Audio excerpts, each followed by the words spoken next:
Alright, y'all, so what's good, y'all, young boys and girls, man. As I can see by today's title and thumbnail, I'll be telling y'all how to start y'all lock journey, how to get healthy, longer locks at an efficient and easier pace than the normal. I know I got on my do-rag right now. I'm currently in a stage of growing my sides out, so I'm gonna take it off for y'all so y'all can see. I know it may look crazy. I have it on for a reason. You feel me? I've been rocking a Dewey swag for a little minute. My hair might be more than matted.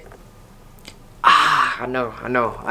Ugh, I know. Damn. Do a little bit of moving, matching. We're pretty much back to normal. But like I said, I am in the process of growing my sides out, so it might look a little bit crazy under there. My grandma put some of my hair in rubber bands, so that's why y'all might see in like smaller little sections and stuff like that. As well, I want to say I haven't got a haircut in months. Honestly, I really just been cutting my facial hair. If I'm being honest, the only thing that was really holding me back and why I needed so many cuts at the start was because my facial hair would get outlandish and I would look like a caveman. I aged probably like 5 years up when I got my beard and like full neck hair and shit like that. So once I learned how to shave facial hair, it made everything easier and I stopped having to get so many cuts, being real. But besides the cut, I just wanted to show y'all my hair. I got a good length. I got the 2-strand twist in right now. Probably gonna take them out soon.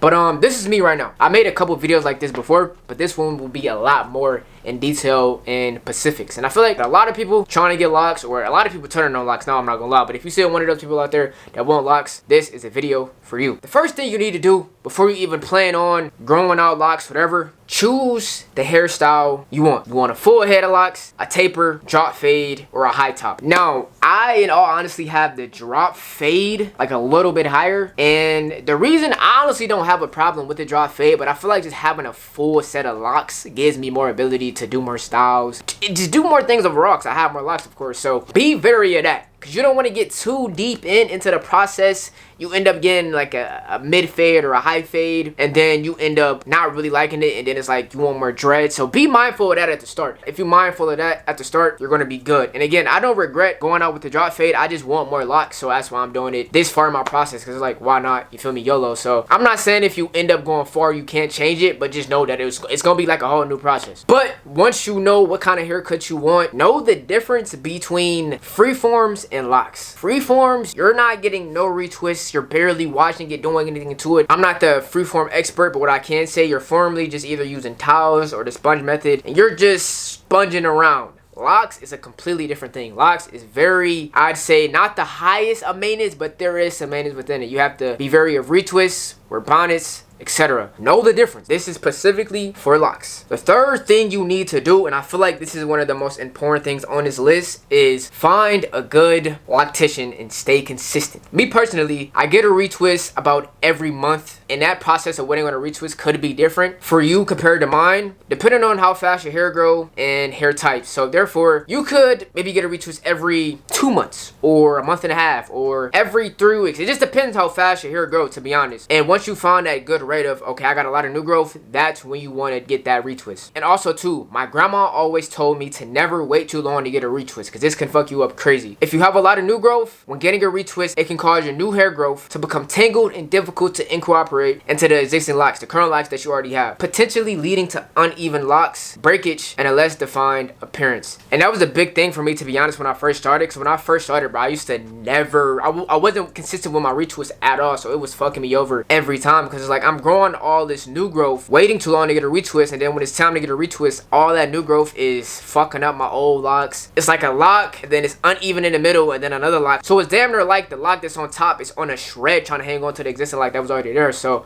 it's just a matter of making sure you're consistent with your retwist. I know that's probably one of the most unfocused things. There's like a time gap between when you need to get your next one, but be on time with your retwist. I promise you, it's beneficial and it's important. Trust. That's when you get your hair washed, retwisted, all the good stuff that you need to maintain your locks. Now, once you have your cut and knows who's going to be doing your retwist, it's that time to trust the process. Now, I know the ugly stage will be terrible. Trust me, I've been there. It's going to make you not want to continue, but it's all a part of the process. And after those two main processes at the start, everything else is pretty much rinse and repeat. Again, depending on how long you got to wait to get your retwist on time. And I won't say haircuts are not the most important thing. Once you get that first haircut of knowing how you want your hair to be and get that retwist, you don't have to be as efficient with your haircuts. Just whenever you want to get a haircut or feel like you need a haircut, get the haircut, and that's pretty much that with the cuts. But retwist, be on time with the retwist. But here is some additional tips, great tips and add-ons that could help within this process. In the midst of those first couple couple months, first couple of retwists, try not to get your hair wet as much. It's going to make the process a lot longer for your hair to lock. And at the start, it may be a little confusing because it's like, why can't I wash my hair? Shouldn't I wash my hair? I don't want to be dirty. Dirty, bro. You're not dirty. It's just all about the process.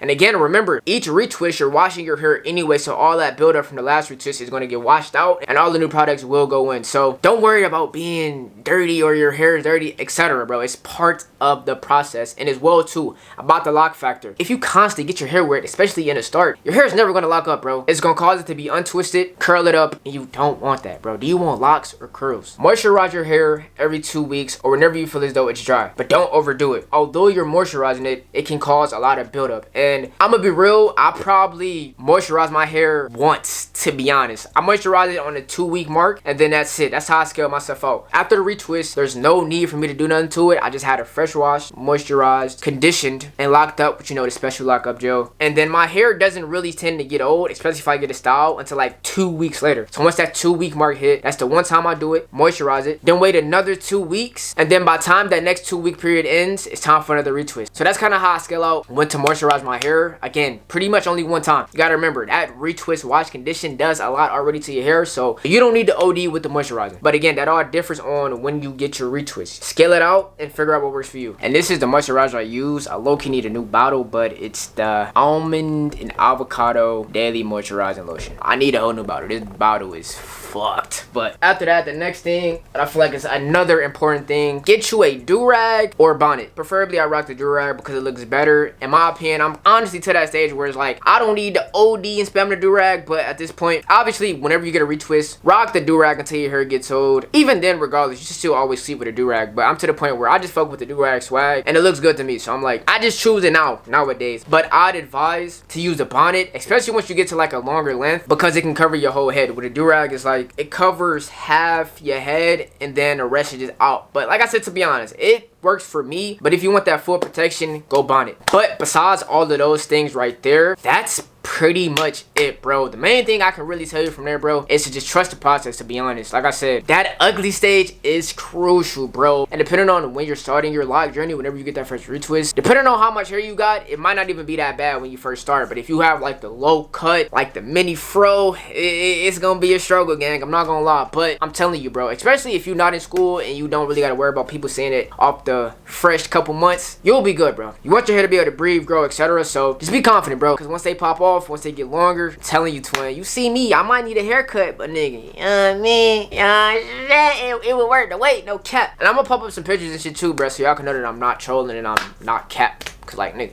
I've been through the ugly stages, trust me. Besides that, if y'all got any other comments or any questions down below, or if I missed out on anything, or y'all just want something in particular to know about, let me know down below in the comments and I got y'all. But sorry for the inconsistency, bro. I know it's probably been like 4 or 5 days, but I hate being inconsistent. But I always tell y'all this, bro, whenever I'm not as consistent on this channel, I'm posting and working on some other shit, bro. Tonight I just did a crazy ass stream. Shout out to Cardi, bro. I was watching that nigga Rolling Loud. Shout out Rolling Loud, bro. We're gonna be there soon, no cap. It's just a lot of good shit on the way, bro. I love y'all niggas, bro. Shout out to Vets. Y'all keep on it for me. I'm here on it for y'all. Boy Vaughn is out, man. Peace.